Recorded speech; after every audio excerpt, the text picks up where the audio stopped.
Yo, what up, Entourage?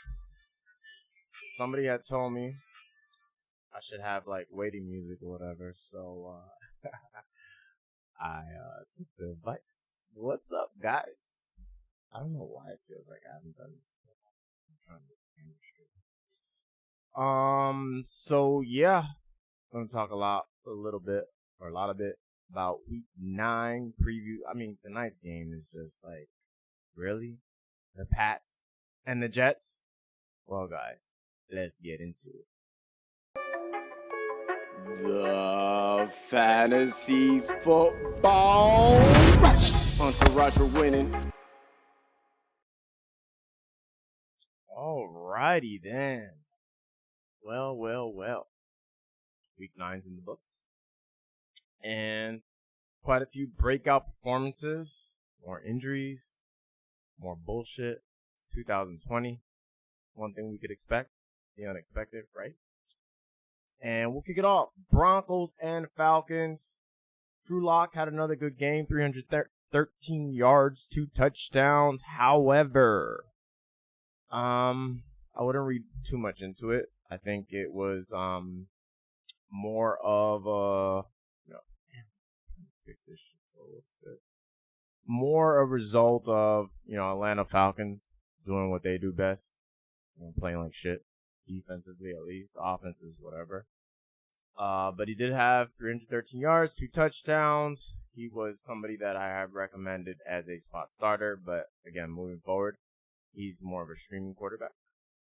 Judy, another guy, if you're in my DFS private group, and I even tweeted about it, 4,700 on DraftKings. He obviously, he was the weekly Isaiah Oliver, whatever his name is. Always gets 8 up, so he got him for 7 catches, 125 yards, and a touchdown. No Fant, injured again, this guy.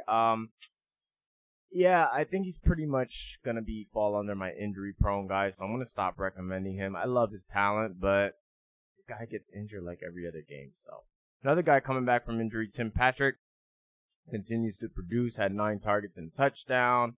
Matt Ryan threw for 3 touchdowns. Expected that, Denver at home. Gurley, 2.8 yards per carry, but he's getting a touchdown, so he's startable because of that. Moving on to the Seattle Seahawks and the Bills. I still like Seattle for my Super Bowl pick, but I'm just like dumbfounded how a Pete Carroll defense can be so bad. Because on paper, they don't look that bad. The secondary was bad last year, and then they made some upgrades, right? They got Jamal Adams. Obviously, he's overrated. They got Dunbar, who was a really good cornerback in Washington. Shaquille Griffin played really good last year, but, they're just all playing like shit. So, I was surprised Josh Allen, speaking of playing like shit, the last 2 weeks, not look good at all. He bust out 415 yards, 4 touchdowns, 4 total touchdowns, had 3 in the air, 1 on the ground, I believe. And then Diggs, also nice bounce back game, 9 catches, 118 yards. John Brown, another player I had recommended in my DFS group, went for 8 for 99. Somebody I had on my sell list, if you're part of the premium, was Beasley, because of this very reason. Beasley did good while Brown was out. Brown is back. Beasley's back to planet Earth. Zach Moss continues to look at least better than Singletary. He led in snaps, touches, had a touchdown again, caught even 2 passes, 230 yards. Nobody did anything on the ground.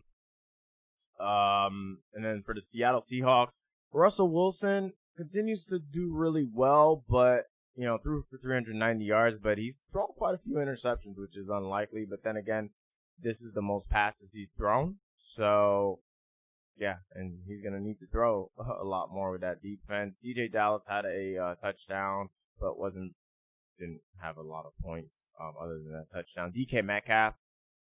I think it's time we start having the conversation about DK Metcalf possibly being the best receiver in the league. I mean, I have not seen any receiver probably in the last couple of years produce against what we consider shutdown corners. I mean, he scored a touchdown on Gilmore. Now he ate up Tre'Davious White. The 49ers, one of the best secondaries. Jason Verrett. I mean, this guy, we really need to start. Because, yeah, you could say Julio. But I've seen Julio get shut down and have a lot of lackluster games. You know, yes, he'll tear up. And, I mean, even this last week. What did he do this last week? I don't think he did a whole lot. I didn't write it down. But I've never seen a quarterback. I mean, I've never seen a receiver. I do think it helps that his quarterback is Russell Wilson, absolutely. But he's had some tough matchups, and he just, man, even the game he didn't do good, it was because, like, you know, he got overthrown or just got short of the touchdown. Like, he needs to be in that conversation. He does. Lockett, who had the better matchup, been quiet the last couple of weeks. He was on my sell list. Bears and Titans. Nick Foles had one of his better games, threw for 335 yards. Titans secondary still looks like it needs work. Also had 2 touchdowns. Monty had a nice matchup. Again, disappoints. 14 carries, 30 yards, and he got a concussion. Not sure he'll be there next week. A-Rob continues to be the only player on the Bears you could trust. 7 catches, 81 yards. Mooney, he's getting into that, you know, every week flex consideration. Yeah, he's at least giving you double digits, but, you know, nothing too exciting there. Henry, 21 carries, 68 yards, so not too efficient, but he did have a touchdown. A.J. Brown, talk about best receivers in the game. They might both be from Ole Miss. I mean, seriously, like, again, this guy does it against a tough matchup. When we heard all that talk, like, there's no way he's going to be able to, you know, rely so much on the big play, but that's what he's doing. 4 catches, 101 yards and a touchdown. A.J. Brown, DK Metcalf, former Ole Miss. They might be 1 and 2 as far as talent's concerned. Jonnu finally broke out of his slump, but can we really say that? Because he only had 2 targets, 2 catches. One of them was a touchdown, 32 yards. Another guy I had told you guys to sell weeks ago. I know how this shit works. Jonnu was the benefactor of A.J. Brown being out. He was never a high target guy. He's been completely invisible. And even when he has a good game, again, it's 10 points, 2 targets. Just one had it to be a touchdown. So Tannehill, not much there. 158 yards, 2 touchdowns. I see the comments on the side. DK ain't one, bro. What the fuck you talking about? What the fuck am I talking about? Who's playing better than DK right now? Like, I feel like you guys, like, love holding on to the past, and I usually don't stop in the middle of a recap or any live just because, you know, I have my set and I take questions, but you guys just love living in the past, and that's why you guys drafted Gurley and Melvin Gordon and Bell and all those guys that I told you to stay away from, Chris Carson. Now, some of the guys I picked weren't that great anyway. There's very few running backs, but I think as in general, the fantasy community loves living in the past. Nah. DK is the present and the future, and there isn't nothing this man can't do. He's huge. He's fast. Just great. Ravens and Colts. Lamar, another lackluster game. This guy can't throw for 200 yards for the life of him, but he did salvage his day with 13 carries, 58 yards, and a touchdown. J.K. Dobbins and Edwards pretty much split evenly. Edwards did have a touchdown, but neither one did much against a very, very good rushing defense. Andrews continues to slump. Actually, even Boyle had more points than him this game. Not much to talk about the Colts. All running backs had like 33% of the snaps. Very, very frustrating. I don't know what's going on. Taylor was a little more efficient than Wilkins, but had less carries. Did have a touchdown, but overall, very, very disappointing. I mean, you know, Baltimore got great run defense, but still, you do expect your second round pick, arguably the best running back in the draft, to get more than, you know, 33% of the snaps and 6 carries, I believe is what he had. So all these running backs, you know, it's crazy. Like, all of them. CEH has been a bust. Taylor's been a bust. J.K. Dobbins has been a bust in the sense that he hasn't gotten the opportunity he should, but he's looked really good. Out of all the running backs, he's looked the best. CEH has looked okay, but very, very disappointing year. You know, all the guys that, you know, were expected to do some damage either not getting the opportunity or just weird.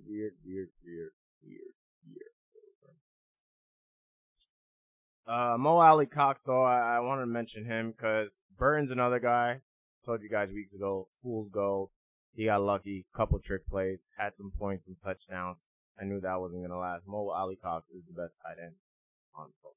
If you're going to own anybody, they're all risky. They're all risky, but in today's tight end climate, I mean, yeah. Panthers, Chiefs. Chiefs on fire. Teddy Bridgewater did his thing. 310 yards, 2 touchdowns, had one on the ground. Samuel, it's so weird. It's like the beginning of the year was Robbie Anderson. Lately it's been Samuel. And then like 1 or 2 games, DJ Moore had some success. It's kind of frustrating. CMC, good Lord. Who does this? Is out for over a month, comes back, 18 carries, 68 yards and a touchdown, 10 receptions, 82 yards, I think I wrote here, and a touchdown. That guy's a beast, but they overdid it. Now he's injured. Hope you guys held on to Mike Davis. I had somebody in my private group that one of their league mates dropped Mike Davis. She said, hey, should I use the #1 waiver on Mike Davis? I said, absolutely. So I know she's happy right now. Monica, shout out. You're here.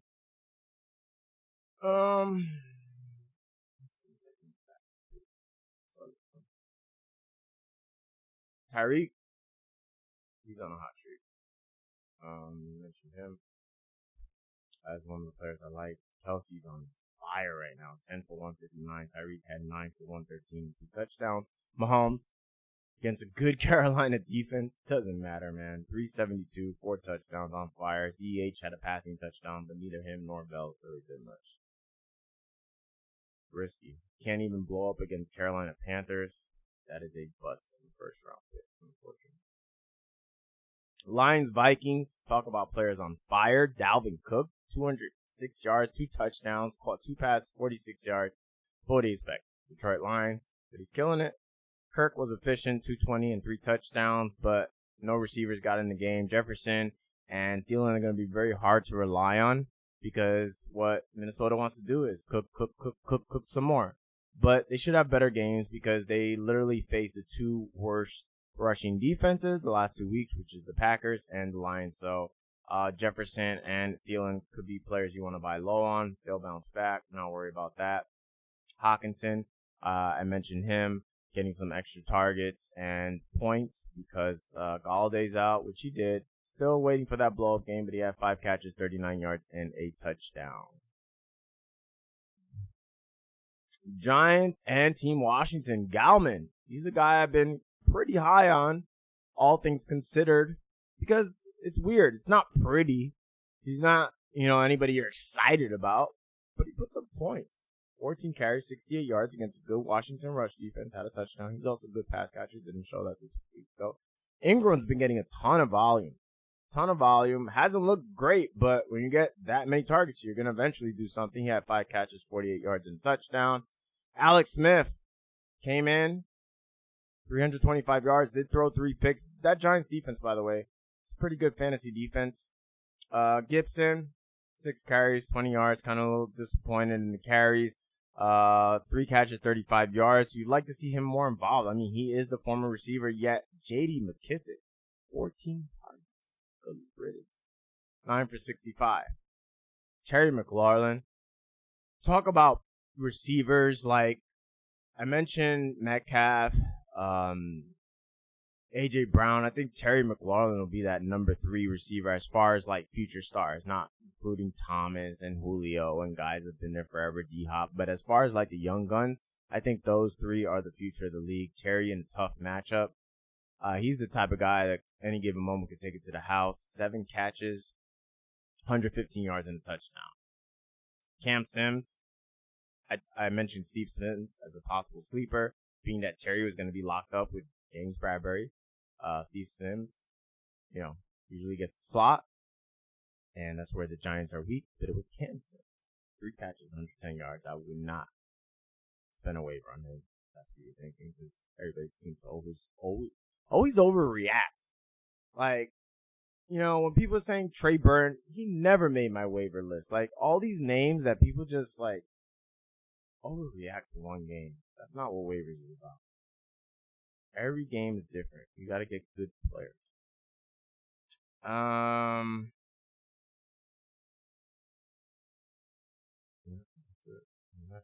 Texans and Jags. DJ Shark on my buy list. If you guys were watch my buy, sell, hold video, DJ Shark. Like this guy. He's good. Jake Luton for DJ Shark because he has a bigger arm. Saw that. 73-yard touchdown. So nice to see him involved. 32% target share. We like that. James Robinson, 25 carries, 99 yards and touchdown. Like that kind of usage as well. And then Fuller, as long as he's healthy, he's balling. 5 catches, 100 yards and a touchdown. Cooks also had a good game. 3 catches, 83 yards and a touchdown. Duke Johnson filled in for David Johnson, had a touchdown, but nothing to be excited there. Watson, relatively quiet, 281 and 2, but he did have 10 carries for 50 yards. So decent game, but it's a Jag, so there was obviously better players this week. Las Vegas and the Chargers. Jacobs continues to kind of disappoint, Him and Booker almost had identical stats. Jacobs 14 for 65. Booker, I think, 8 for like 60-something. They each had a touchdown. Jacobs not featured in the passing game again. 57% snap count. So basically, he's the exact same role he had last year, which kind of thought they would use him a little more, especially in the passing game. That hasn't been the case. Nobody really tore it up. Derek Carr had an efficient game, nothing crazy. Aguilar and Waller each had a touchdown. And then the Chargers, they obviously want nothing to do with Josh Kelly. Because even Kalen Ballage, 15 for 69 and a touchdown. Keenan Allen's absolutely on fire. 10 catches, 103 yards and a touchdown. There's not too many receivers I want right now more than Keenan Allen. I'll tell you that. Now, I guess I'm kind of previewing here. We're going to do a waiver video tomorrow, but Kalen Ballage, guys, the Raiders are literally like the worst team for running backs. Or worst, the most generous allowing points for running backs. So, yeah, if you want to waste a waiver on Kalen Ballage, I mean, I guess it's almost like you might have to because Justin Jackson might be out. They obviously don't like Kelly or trust him, but I don't trust him. I don't trust Kalen Ballage. Again, I think it was more than the Raiders. We've seen enough of this guy, and he might get you 10 points. That's what you're into. Pittsburgh and Baltimore. No, Pittsburgh and Dallas. Sorry. Ben, it's not always pretty, but threw for 300 yards, 3 touchdowns. Juju seems to be back on track. 6 for 93 and a touchdown. Claypool, though, led the team with targets, surprisingly. Had 13, 8 catches, 69 yards, but no touchdowns. So, kind of, quiet point-wise, decent, I guess. Deontay Johnson, another 10 targets for him, 677. And Ebron, another touchdown. Ebron's been one of the better tight ends. I mean, the land of the blind, the one-eyed is king, and Ebron's been pretty consistent. Dallas, not much to talk about there. CeeDee Lamb, 471 and a touchdown. I guess that's pretty good. Miami and Arizona. Tua looks good. Looks really good. 20 and 28, 248, 2 touchdowns. Had 7 carries for 35 yards. Preston Williams had a touchdown before he left with an injury. Arizona, Kyler Murray is on fire. 283, 3 touchdowns, another one on the ground, 106 yards on the ground. Christian Kirk, talk about being on fire. This guy scored a touchdown, I think, like 3 straight games or something. D-Hop was lackluster. 3 catches, 30 yards. But Christian Kirk, 5 for 123 and a touchdown. Just traded his ass too. Not very good. Saints and Tampa Bay. What the hell? Like, Saints are like Tom Brady's kryptonite. I mean, I love that they got, Quan Alexander, but damn. Tampa Bay, that's gonna be a frustrating offense because Brady literally spread. No receiver had more than 6 targets, and the 6 targets were dispersed within Mike Evans, Chris Godwin, and Leonard Fournette. Leonard Fournette's gonna provide you that safe floor. Not a great game by any means. None of the running backs did anything, but 6 targets. Caught all 6 of them, 41 yards. So, yeah, at least get you 10 points. And I think that'll be a score. Remember, New Orleans is one of the best at stopping the run.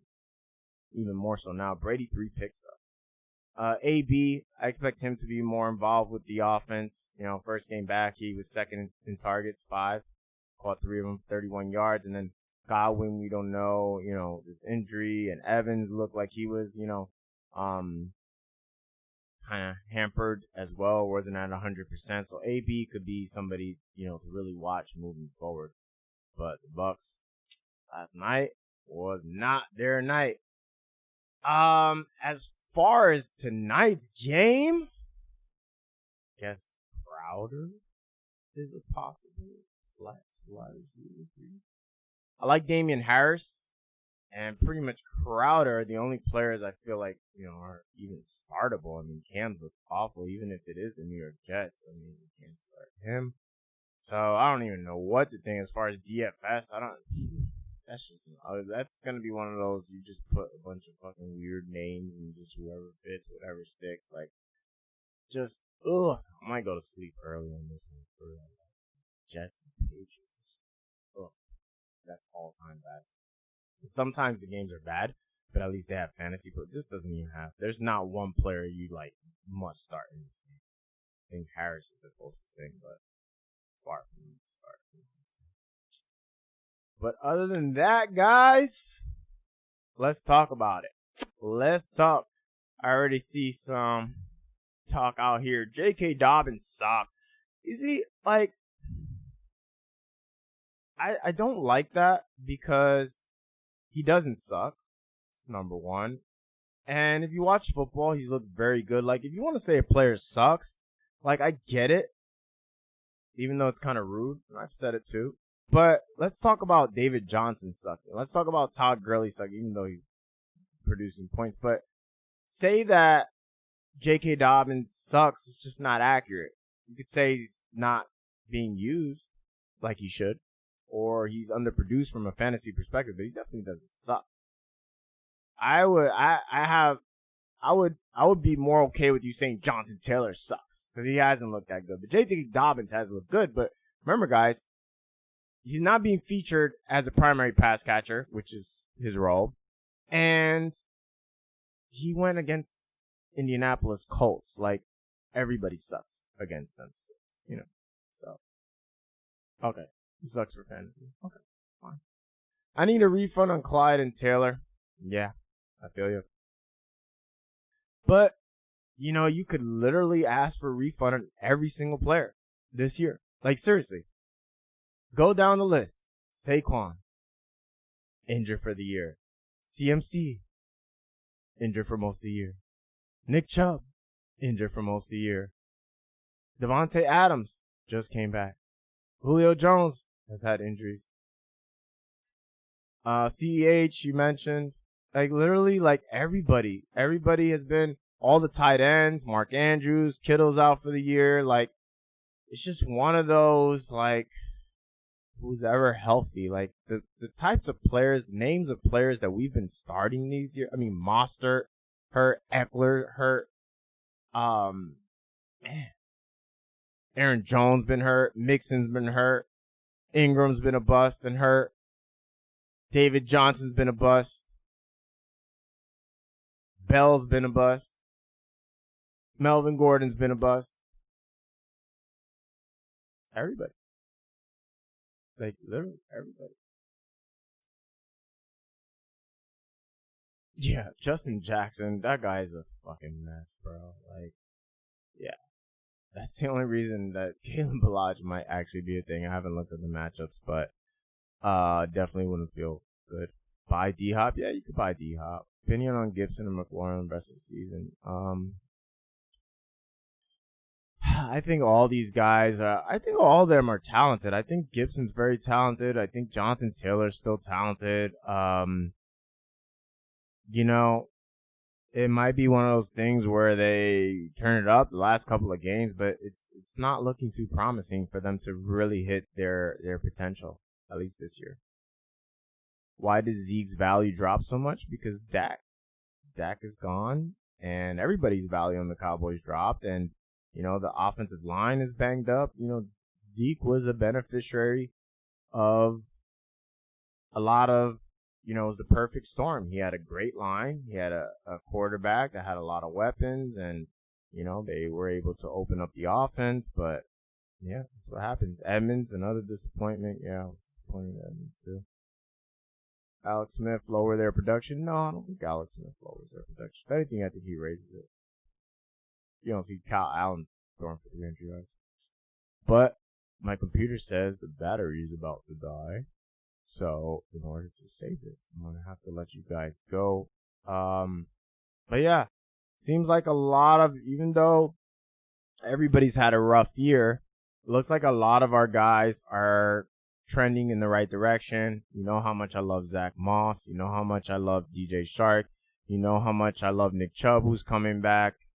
So a lot of these guys are coming through, getting healthy. Jalen Reagor's trending up. If you could get Dallas Goedert, pick him up immediately. So J.K. Dobbins, not giving up on him. It was a tough matchup. So stay the course. A lot of your teams are looking really good. The guys who have been following the buy, sell, hold, your teams are looking really good because a lot of, guys know how I harp on bench spots. And that's one thing I can say. I'm really proud of my team and my private Facebook group, that a lot of these guys that, yeah, they had some injuries. They may have had some misses, but they were deep throughout, and they were able to package a lot of these players and keep upgrading and upgrading and upgrading. That's why it's so important to make sure that you stack your bench with upside players and not just bye-week fillers, because I see that all too much. And that's why my waiver wire videos, make sure you check those out, because they're very different from anybody else. Anytime I mention a waiver, it's players that have potential to start for you, not only that week, but moving forward.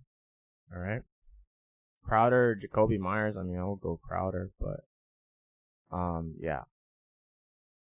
You had to drop Slayton. Yeah. I mean, I would still pick him back up, but he's a wide receiver 3, and there'll be some games he goes off, and some games he, just like most receivers, there's very few receivers that are DK Metcalf that's been consistent throughout. All right. Alrighty, guys. Love you guys. Thank you always for your support and tuning in. Until next time. Until tomorrow, actually. Make sure you tune in for the buy, sell, hold. The waiver wire. Peace.